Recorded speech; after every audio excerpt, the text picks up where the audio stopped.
Hey guys, Desolator Magic here, and it's time for another MTG Mistakes video. And this one I see pretty darn often, but it is sort of like a new player mistake, or even like a average player mistake. So let's say first turn your opponent goes first, there goes a land. Then, okay, you drop a land on your turn, drop out Expedition Envoy. Perfect little 2-1 for 1. I love that creature. Then turn 2, they bring out Servant to the Conduit, which, is a 2-2 for 2. When it enters the battlefield, they get 2 energy, and they can tap it, pay 1 energy, and add 1 mana of any color to their mana pool. That's pretty important because it's a ramp card. I mean, in a pinch, it can do some damage. If you were to not bring anything out, yeah, they'd swing with it. But, you might think, okay, well, go back to my turn, take my second turn. Nothing really changed. No ambush instance or anything, too exotic. The question is, should you now swing against them? And a lot of you would say, yes, of course. Why would you not? That's a good trade. It costs 2 mana. But even if it was like a 2-2 for 1 mana, which would be a little bit much, should you in that case swing against them? Because let's say you really didn't want to trade. Like you started the game with 2 creatures in hand and one of them is Expedition Envoy. Well, now you've got a little bit of a problem because if this dies, you're low on creatures. So you might want to just kind of stall and block until you get something off like a combo. So you really don't want to lose that creature. But in that particular case, yes, I absolutely would swing against it because Servant to the Conduit in most cases by most players is not even really considered a creature. It's almost like another land. I mean, if they've got some expensive stuff in their hand or even just in their deck and they know they're going to need that mana ramp later, or they just feel like maybe they'll potentially need that mana ramp later, they're going to keep that on the field and let your creature straight through.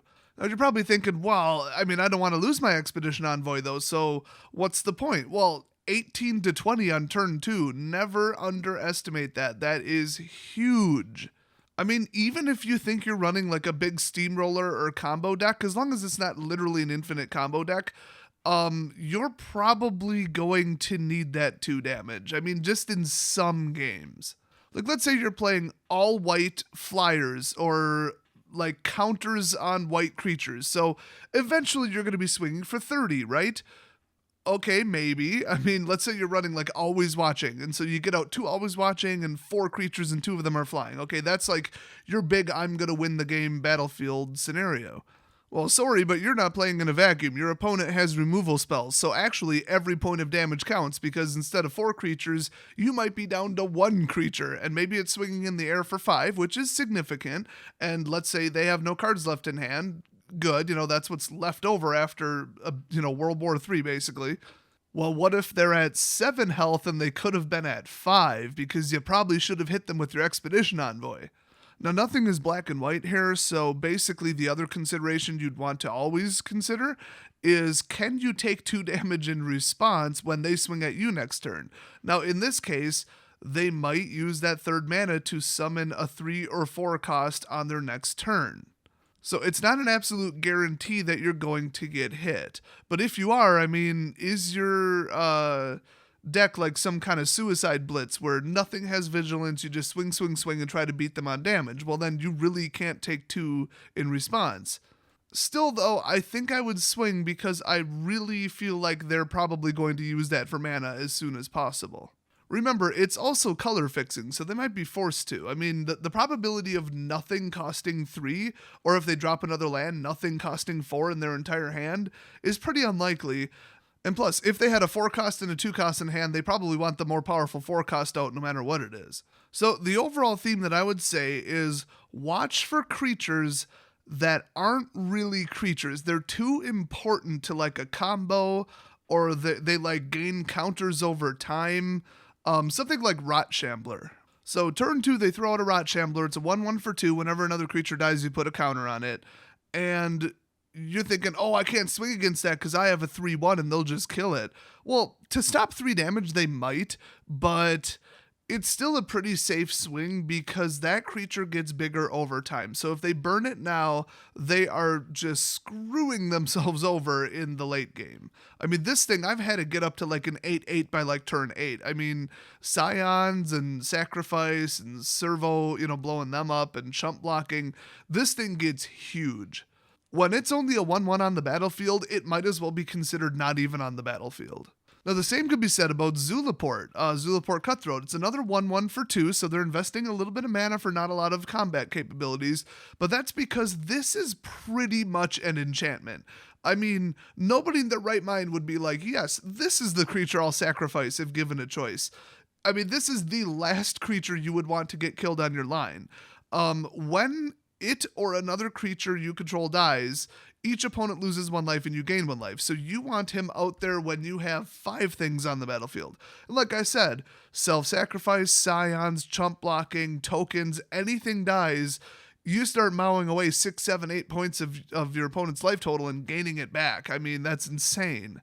For 2 mana, that's insane. So I'm a big fan of Zulaport Cutthroat, and I will tell you, if somebody swings against it with, I mean, a 5/5, I'd let it through because I'm going to gain 5 life from this not dying. You know, sometime in the near future, I'm going to be able to stop your stupid 5/5 with another method, and I would only block if I was at like 7 life or something just utterly critical. So if somebody throws out a Zulaport turn 2, swing against it. They are never going to block. And the best thing is, you know, you always like to predict what your opponent's going to do. And some people get really pissed off when your opponent isn't a very good Magic player and thus they don't do what they should do. They make like a mistake, but then it affects you detrimentally, kind of, because they should have made the right choice. I've had people get really hot-headed about that before, actually, and it's kind of funny because it's kind of stupid. If they make the wrong choice and block with their Zulaport, they're going to pay for it late game. Trust me. Yes, you just lost your creature, and you weren't expecting to, but trust me, they should have left that on the battlefield. So in the long term, you're going to benefit from them screwing that up. I mean, the same goes for every other card I said, like the Servant. Now they don't have mana ramp. What if they get, you know, a little bit land stranded and, oops, they got a handful of 4-cost cards. Boy, I wish I had that Servant. Oops. Now, the last thing I'll mention is, okay, you've got a one-and-done creature. Usually they are the first to block, almost regardless. The person could be at 20 health and you're swinging with like a 3/3 and they'd be like, well, I don't need this. Sage of Shyla's Claim, whoever that is, it comes out, and when it enters the battlefield, you get 3 energy.